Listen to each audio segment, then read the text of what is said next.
ನಮಸ್ಕಾರ, ನ್ಯೂಸ್ 26ಗೆ ಸ್ವಾಗತ.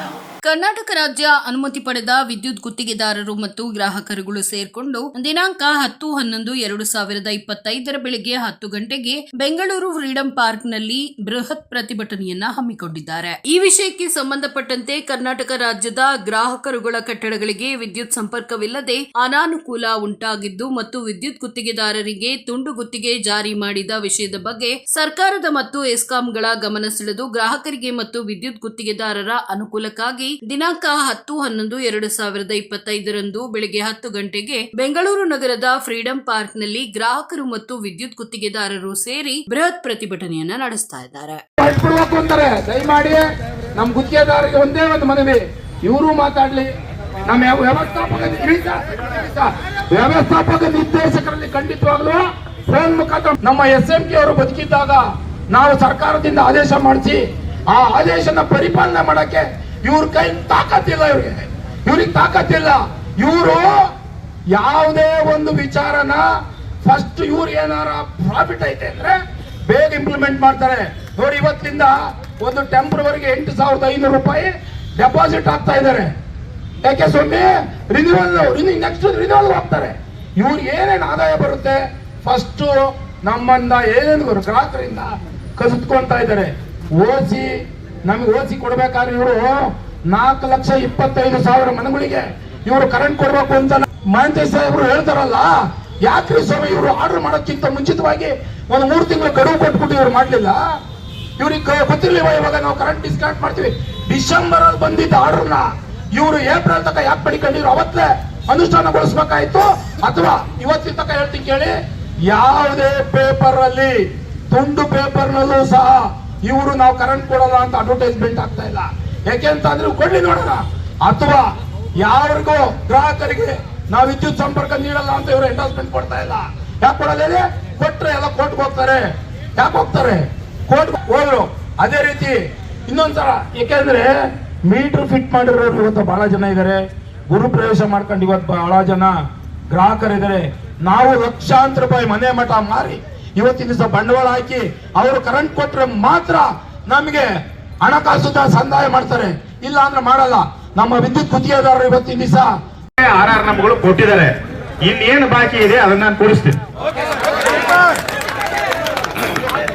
ಕೊಡಕ್ಕೆ ಮನವಿ ಮಾಡಿದಿರಿ. ಅದನ್ನ ಇಬ್ಬರು ಮುಖ್ಯ ಇಂಜಿನಿಯರ್ಗಳಿಗೆ ನಾನು ಹೇಳ್ತೀನಿ, ಡೈರೆಕ್ಷನ್ಸ್ ಕೊಡ್ತೀನಿ. ಇದು ಮೊದಲನೇದು. ಇನ್ನ ಎರಡನೇದು, ಮೇಲ್ಗಡೆ ರೂಫ್ದು ಟ್ಯಾಂಕ್ ಕಟ್ಕೊಳ್ಳಕ್ಕೆ ಒಂದ್ ಜಾಗ ಮಾಡಿದೀವಿ ಅಂತ ಹೇಳಿದ್ರಿ. ಅದನ್ನ ಎಕ್ಸಾಮ್ಷನ್ ಕೊಡಕ್ಕೆ ಹೇಳಿದಿರಿ. ಅದನ್ನು ಕೂಡ ನಾನು ಮಾತಾಡ್ತೇನೆ. ಇಮೇಲೆ ಎಕ್ಸಾಮ್ಷನ್ ಏನಾಗತ್ತೆ ಗೊತ್ತೆ, ಗ್ರೌಂಡ್ ಫ್ಲೋರ್ದು ನಮ್ಮ ಕೆಳಗಡೆ ಜಾಗ ಹಂಗೆ ಬಿಡಕ್ಕಾಗೋದಿಲ್ಲ. ಅಲ್ಲಿ ಹೇಳಿದಲ್ಲ ಈಗ ಇಲ್ಲಿ ಕೇಳಿ, ಬೇರೆ ಬಿಲ್ಡಿಂಗ್ದು ಈಗ ಏನ್ ನಾರ್ಮ್ಸ್ ಇದೆ ಮಾಲ್ತೇಶ್, ಅರ್ಧ ಹಂತದಲ್ಲಿ ನಮಗೆ ರಿಸಲ್ಟ್ ಬಂದಿದೆ. ಫುಲ್ ಬಂದಿಲ್ಲ, ಇನ್ನು ರೂರಲ್ ಬಂದಿಲ್ಲ. ಒಂದ್ ನಿಮಿಷ ಮಾತಾಡಬೇಡಿ. ಈಗ BMAZ ಏರಿಯಾ ಪ್ಲಸ್ ಅರ್ಬನ್ ಏರಿಯಾದಲ್ಲಿ ಓಸಿದು ಈಗ ಸರ್ಕಾರದಿಂದ ಆದೇಶ ಬಂದಿದೆ. ಅದನ್ನ ಪಾಲನೆ ಮಾಡ್ತಾ ಇದ್ದೀವಿ. ಶೀಘ್ರವಾಗಿ ರೂರಲ್ ಏರಿಯಾದಲ್ಲೂ ಕೂಡ ಅದರ ಆದೇಶ ಬರ್ತದೆ. ಅದನ್ನ ನಾವು ಪಾಲನೆ ಮಾಡ್ತೀವಿ. ಜೊತೆಗೆ 1 ರಿಂದ 5 ಲಕ್ಷದ ಬಗ್ಗೆ ಎಲ್ಲಾದ್ರೂ ಹೇಳಿದಿರಿ. ಸರ್ಕಾರಿ ಆದೇಶ ಆಗೋದು ಮಾತ್ರ ಬಾಕಿ ಇದೆ. ಅದರಲ್ಲಿ ನಾವು ಕನ್ಸಿಡರ್ ಮಾಡೋದೇನಂದ್ರೆ ಎಲ್ಲ Ganga Kalyana works, water works, service connection, local planning, ಇಷ್ಟು ವರ್ಕ್ಗಳನ್ನು ಕೂಡ 5 ಲಕ್ಷಕ್ಕೆ ಮಿತಿಗೊಳಿಸಿ ಲೋಕಲಲ್ಲೇ ಕೊಡಬೇಕಂತ ತೀರ್ಮಾನ ಮಾಡಿದರೆ ಬರುತ್ತೆ.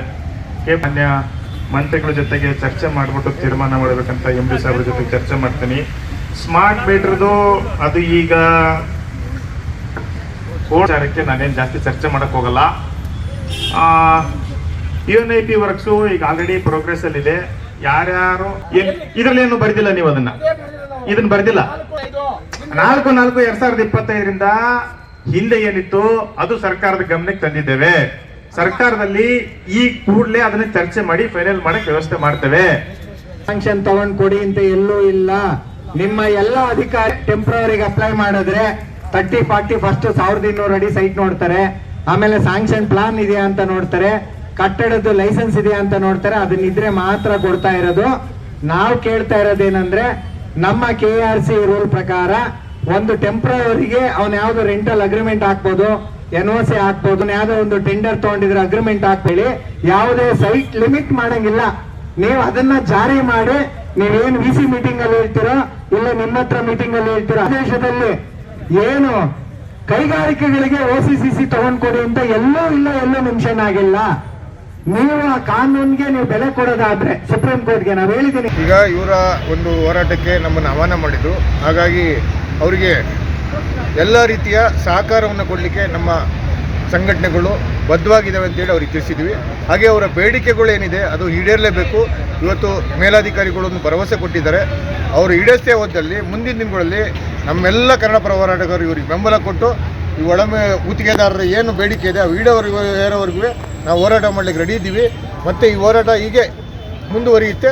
ಮತ್ತು ಅಹೋರಾತ್ರಿ ಉಪವಾಸ ಸತ್ಯಾಗ್ರಹನೂ ಸಹ ಮಾಡಲಿಕ್ಕೆ ಅವರು ತಯಾರಾಗಿದ್ದಾರೆ. ಅದಕ್ಕೂ ಸಹ ನಾವು ಸಂಘಟನೆಗಳು ಬೆಂಬಲ ಕೊಡಲಿಕ್ಕೆ ನಾವೆಲ್ಲರೂ ಸಹ ಸಹಕಾರ ಕೊಡ್ತೀವಿ. ಧನ್ಯವಾದಗಳು. ಕೃಷ್ಣೇಗೌಡರು, ಜೈ ಭಾರತ ರಕ್ಷಣಾ ವೇದಿಕೆ ರಾಜ್ಯ. ಇದಾಗಿತ್ತು ಟುಡೇ ಅಪ್ಡೇಟ್ಸ್. ಇನ್ನಷ್ಟು ಸುದ್ದಿಗಾಗಿ ನೋಡ್ತಾ ಇರಿ News 26 ಕನ್ನಡ. ನಾವು ನಿಮ್ಮೊಂದಿಗೆ.